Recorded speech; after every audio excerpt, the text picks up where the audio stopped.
درد بری رات اور اس جیسی بہت سی راتوں کو بیتے 3 ماہ سے زیادہ عرصہ ہوا چلا تھا۔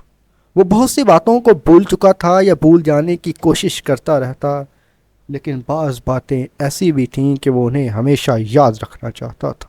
ان ناقابل فراموش یادوں میں وہ 3 چہرے بھی تھے، بلکہ چوتھا اس نرس کا مہربان چہرہ بھی جو ان کو اس کے کمرے میں پہنچا کر چلی گئی تھی۔ یہ بات عجیب تھی کہ شروع میں اس کے ذہن میں ان تینوں بلکہ 4 کے دھندلے چہرے تھے، لیکن وقت گزرنے کے ساتھ ساتھ واضح تر ہوتے جا رہے تھے۔ ایسا شاید ان چہروں کو بار بار یاد کرنے کی وجہ سے ہوا تھا، یا اس کے تخیل نے بہت کچھ اپنے پاس سے اس میں شامل کر دیا تھا۔ بہرحال اب وہ ان اجنبی مونس چہروں کو جو رفتہ رفتہ مانوس لگنے لگے تھے جب چاہتا دہان میں لا سکتی تھی، اور وہ انہیں لانا بھی چاہتی تھی، اور کیا کرتی۔ اس کی آگے ایپیسوڈ کی سٹوری کمپلیٹ ہم آپ کو آج کی اس ویڈیو میں بتا رہے ہیں کہ ان تینوں بلکہ 4 نے مل کر اسے بحران سے نکالا تھا یا نکلنے میں مدد دی تھی۔ بحران کا لفظ اس نے اپنے مرحوم والد سے جو حکیم تھے سنا تھا۔ وہ گھر میں مریضوں کے بحران میں پڑنے یا نکلنے کی باتیں کرتے رہتے تھے۔ یہ فیصلہ کن مرحلہ ہوتا آر یا پار۔ اس طبی اصطلاح کا تصور اس وقت بچپن میں بھی اس کے ذہن میں ایک گرداب کا سا تھا، جس میں مریض ہمیشہ کے لیے ڈوب جاتا یا یکدم کنارے لگ جاتا، مگر اس گرداب میں موت کی پٹھیاں کھانے اور کنارے سے آ لگنے کا اس کا پہلا تجربہ تھا۔ نستھیسیا کی طویل جبری نیند سے قسطوں میں جاگنے کے بعد سے اب تک اس نے پلک نہیں جھپکی تھی، جیسے آنے والی کئی راتوں کی نیند پیشگی سو چکا ہو۔ جراحت کے اندرونی اور بیرونی زخموں سے ہر آن درد کی تحسیس اٹھتی رہتی، جس کے مختلف حصوں میں خونی گلوکوز اور انجیکشنوں کی ڈرپس اور بولو براس کے اخراج کی تھیلوں کی دکن، اینٹھے اور جکراؤ دن بھر اسے تیماردار گھیرے رکھتے، جن کے جھوٹے سچے دلاسوں پر وہ مصنوعی تبسم سے شکریہ ادا کرتا، کیونکہ اسے معلوم تھا ابھی وہ بحران سے نہیں نکلا تھا۔ وہ کیا کرتا؟ وہ خاموش تھا۔ پہاڑ جیسا دن تیماردار ڈاکٹروں نرسوں کے بدلتے چہرے اور قطرہ قطرہ کم ہوتی ڈرپس ختم ہونے کا انتظار کرتے کرتے جیسے تیسے گزر جاتا، مگر رات پہاڑ سے بھی بڑی ہوتی تھی۔ وہ زیادہ دردناک ہوتی تھی، کس لیے کہ کیونکہ سمندر جتنی ایسا سمندر جس میں سکون کا کوئی کنارہ نہ تھا۔ نرس رات بھر کے لیے نئی ڈرپس لگا کر چلی جاتی، عزیز و اقارب رخصت ہو جاتے اور ہسپتال میں سناٹا چھا جاتا تو جیسے سارے گھاؤ درد اگلنے لگے۔ اسے معلوم تھا دن کے مقابلے میں رات ہمیشہ چیزوں، جسموں اور خیالوں کے مبالغے کے ساتھ پیش کرتی ہے، پر کوا اور رائی کا پہاڑ بنا کر۔ شاید اسی لیے کہانیاں کہنے، سننے، شعر و نغمہ اور رقص و ناٹک سے لطف اندوز ہونے اور محبت کرنے کے لیے رات کا وقت موزوں تر خیال کیا جاتا ہے، اور شاید اسی لیے اندھیرے میں دبی ہوئی خواہشیں اور چھپی ہوئی محرومیاں چوہوں کی طرح اپنی بلوں سے نکل آتی ہیں اور خوابوں کا روپ دار لیتی ہیں، اور رات کو آدمی ایسا بہت کچھ سوچ ڈالتا ہے جس کے کرنے کے دن کی عجالت میں ممانعت ہوتی ہے۔ رات کی یہ مبالغہ پسندی جہاں اس میں سحر، رومان اور افسانیت پیدا کرتی ہے، وہاں ہر قسم کی تکلیف، درد اور اذیت میں بھی اضافہ کر دیتی ہے، جسے کم کرنے کے لیے مریضوں کو خواب آور ٹیکے، گولیاں اور پین کلر انجیکشن دیے جاتے ہیں۔ اسے بھی ڈاکٹر نے سونے کا مشورہ دیا تھا، مگر دوسرے مضر اثرات کی وجہ سے نیند کی گولیوں، ٹیکوں اور پین کلر انجیکشن کے بغیر اس کا کہنا تھا اگر وہ ان مصنوعی اور جبری طریقوں کے بغیر سو سکے تو یہ اس کی صحت یابی کی طرف اہم پیش رفت ہوگی، اور وہ چپ چاپ کر کے اسے سونپ رہی ہوگی۔ اور وہ کیا کرتی؟ وہ بیمار تھی اور بستر پر پڑی ہوئی تھی، بستر پر لگی ہوئی تھی۔ یہ 4تھی یا شاید 5ویں رات تھی، درد بھری بحران کی رات، درد کی شدت عروج پر تھی، بے خوابی کا لکو دک صحرا اور مایوس کن خیال ان کے بربرد اور وہ کر رہی تھی، اور اس کے بعد وہ جو حسب معمول پیٹیوں، ٹھیلوں اور ڈرپس کی نالیوں اور نلکوں میں جکڑا بیڈ پر چت پٹ لیٹی ہوئی تھی، وہ بالکل خاموش تھی۔ جی اچھا، اس نے جواب دیا، لیکن اسے لگ رہا تھا جیسے انجیکشن نے اس کے سارے زخموں کے منہ کھول دیے ہوں اور کمرہ درد اور کرب سے بھر گیا ہو۔ درد کی شدت نے اس کے زندہ رہنے کے حوصلے کو بھی پست کر دیا تھا، اور اس نے اپنی نیند اور اطاع سکون کے بارے میں سوچنا شروع کر دیا۔ اسے لگا دیواروں کا ایملیشن پینٹ، کمرے کی مدھم روشنی، ایئر کنڈیشننگ ڈک سے نکلنے والی ٹھنڈی ہوا اور باہر وارڈروب میں پھیلا ہوا سناٹا، سب ایک ہی چیزیں ہیں، وہ سب ایک ہی جیسی ہیں۔ اچانک بجلی چلی گئی اور لمحہ بھر کے لیے ہر سو اندھیرا ہی چھا گیا، ہر طرف اندھیرا، مگر اگلے ہی لمحے ہسپتال کا خود کا جنریٹر بھی چل گیا تھا، مگر آج وہ بجلی سے زیادہ درد جنریٹ کر رہا تھا۔ اسے لگتا وہ نکیلی سیخوں پر لیٹا ہوا ہے جو ہر آن اس کے جسم میں کھپتی جا رہی ہیں۔ اسے لگتا تھا کہ وہ سو جائے۔ اس نے چاہا کہ کمپرومائز کر لے اور درد کو اپنے ساتھ لپٹا کر سو جائے، مگر درد کے پانیوں میں طغیانی آئی ہوئی تھی، وہ گلے گلے تک ڈوبنے لگا۔ اسے اپنے دوست فوٹوگرافر کے الفاظ یاد آ گئے جو تصویر کھینچنے کے درمیان ہمیشہ کہتا تھا، think some think sweet please. اس نے بہت سی خوشگوار، خوبصورت اور میٹھی باتوں کو یاد کرنا چاہا، ایسی ساعتوں کو دہان میں لانے کی کوشش کی جب اسے کوئی راحت، لذت اور مٹھاس محسوس ہوئی تھی، اپنی پسند کا کوئی گیت سنتے ہوئے، لذیذ کھانا کھاتے ہوئے، بچے کا گال چومتے ہوئے، تعریف اور محبت کے بول سنتے ہوئے، امتحان کا نتیجہ معلوم کر کے، تقرری یا ترقی کا پروانہ پا کر، اور اس منظر کا تصور کر کے جو اس کی زندگی کی حسین اور خوبصورت ترین یادوں میں سے ایک تھا۔ اوائل شباب کی رت میں، آشنائی کی چینتر چاندنی میں، اس کے ہاتھ سے پہلی بار اپنا نام لکھا ہوا مکتوب لیتے ہوئے کانچ کی گردن گما کر اس کی طرف دیکھا تھا اور حیا آلود تبسم سے گویا پڑھے بغیر خط کا جواب دے دیا تھا۔ لیکن جلد ہی اسے محسوس ہونے لگتا جیسی ساری خوبصورت باتیں اور یادیں شیشے کی کسی دیوار کے اس پار تھی، جن کی ایک جھلک وہ ضرور دیکھ سکتا تھا مگر انہیں چھو نہیں سکتا تھا، اور جیسے نکیل پرا اونٹ اپنی پہنچ سے باہر کی ٹہنیوں پر منہ مارنے کی کوشش میں درد سے بلبلا کر خوراک کا خیال چھوڑ دے، اسے بھی ان خوبصورت اور میٹھے خیالوں کو ترک کرنا پڑ جاتا۔ لیکن پھر اسے ایسا لگا جیسے اس کے پپوتے بوجھل ہونے لگے ہیں۔ ہاں، نیند کہیں زیادہ دور نہیں تھی، یہیں کہیں اس کے آس پاس منڈلاتی پھرتی، مگر شاید درد اسے قریب نہ آنے دیتا تھا۔ پھر جیسے نیند اور درد میں دھینگا مشتی ہونے لگی، وہ سہلاتی تو یہ ٹھوکے دیتا، چر کے لگتا، وہ زخموں اور شیدوں پر اونگ کے فاہے رکھتی، یہ اذیت کا نمک چھڑک دیتا، وہ اسے بستر سے اٹھا کر چاندنی میں آنکھ مچولی کھلانے لے جاتی، وہ بے درد نکیل کھینچ کر اسے نیچے پٹک دیتا، اور اس کے بعد کچھ یوں ہوا، اسے لگتا وہ اگلی صبح کا منہ نہیں دیکھ سکے گا، درد کی شدت سے تڑپ کر مر جائے گا۔ اس کا جی چاہتا زور کی چیخ مار کر اپنے دل کے اندر کی درد کی شدت اور اپنی بے بسی کا اظہار کرے، ایمرجنسی بیل کا بٹن دبا کر سسٹر کو بلائے اور پین کلر کی درخواست کرے، مگر اسے یاد آیا پین کلر کے بغیر رات بسر کرنا اس کی صحت یابی کے لیے ضروری تھا۔ اس کے دونوں بازو نالیوں اور نلکیوں سے جکڑے ہوئے تھے، مگر وہ ٹانگوں کو ہر وقت میں لا سکتا تھا، اس لیے بار بار کبھی انہیں سیدھا کرتا، کبھی سمیٹ لیتا۔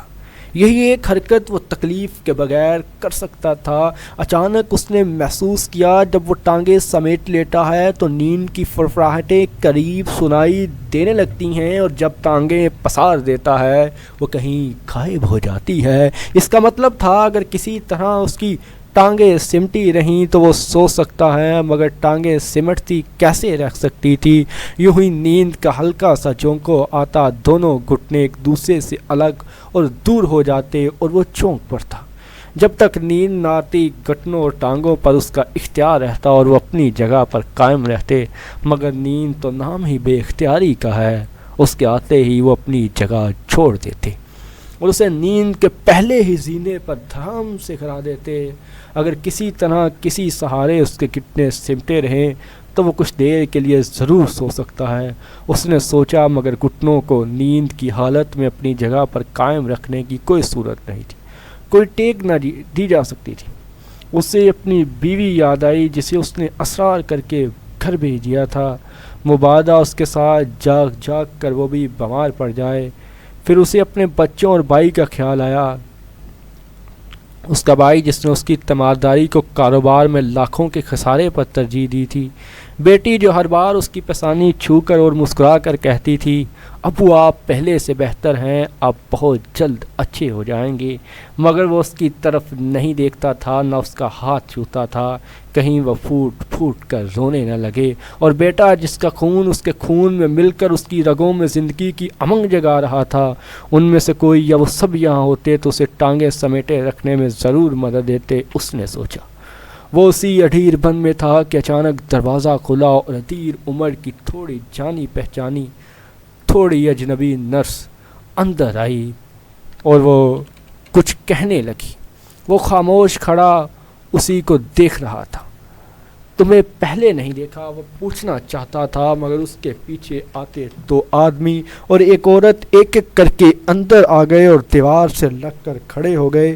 وہ دروازہ بند کر کے فوراً ہی چلی گئی۔ وہ ایک معروف ادیب تھا، دن بھر تیماردار اور عیادت کرنے والے عزیز و اقارب اور جاننے والے آتے رہتے تھے، ایسے بھی جن کو وہ نہیں جانتا یا پہچانتا تھا، مگر وہ اسے کسی نہ کسی حوالے سے جانتے ہوتے اور اخبار میں اس کی علالت کی خبر پر سن کر مزاج پرسی کو ہو جاتے۔ شاید یہ بھی ایسے ہی لوگ تھے، مگر اتنی رات گئے مزاج پرسی کو آنے کی کیا تک تھی۔ لیکن پھر ان میں سے ادھیر عمر کے شخص نے، جس نے شلوار قمیض پہن رکھی تھی، آگے بن کے اپنا تعارف کروایا اور بتایا، ہمارا تعلق ایک فلاحی انجمن سے ہے جس کا ایک شعبہ بیماروں کی نگہداشت اور امداد کے لیے وقف ہے۔ دن کو ہم لوگ اپنی اپنی ملازمت یا کاروبار کرتے ہیں، رات کو ہمارے اراکین باری باری مختلف ہسپتالوں میں جا کر ایسے مریضوں کی دیکھ بھال کرتے ہیں جو انتہائی تکلیف میں ہوں۔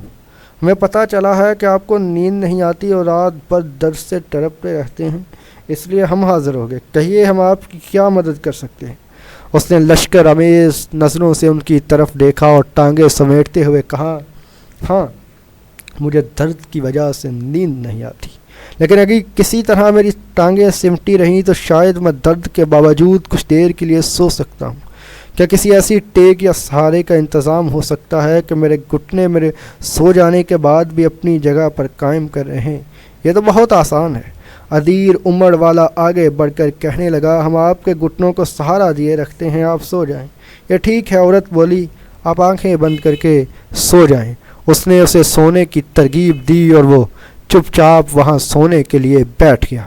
اس نے اسے کہا کہ آپ سو جائیں یہاں پر۔ پھر وہ دونوں ادیر عمر کا آدمی اور خاتون اس کے بیڈ کے آر پار اس کے گھٹنوں کو تھام کر کھڑے ہو گئے۔ نوجوان کچھ دیر چپ چاپ کھڑا رہا، پھر اس کے سرہانے کی طرف آ گیا اور انگلیوں سے اس کے بالوں میں کنگھی کرنے لگا۔ آپ لوگ میری خاطر کھڑے اور جاگتے رہیں گے، یہ بڑا تکلیف دہ ہے۔ اس نے کہا، کوئی بات نہیں۔ ادیر عمر والا بولا، ہمارا تو یہ معمول ہے، آپ سونے کی کوشش کریں۔ درد کی لہریں اب بھی ایئر کنڈیشننگ ڈکٹ، کمرے کی مدھم روشنی اور وارڈ کے سناٹے سے اٹھ رہی تھی، لیکن ٹانگوں کے سمتے ہوئے آسن سے اسے قطرے سکون ملا اور جیسے نیند کی فواری سی پڑنے لگی، وہ سو گیا۔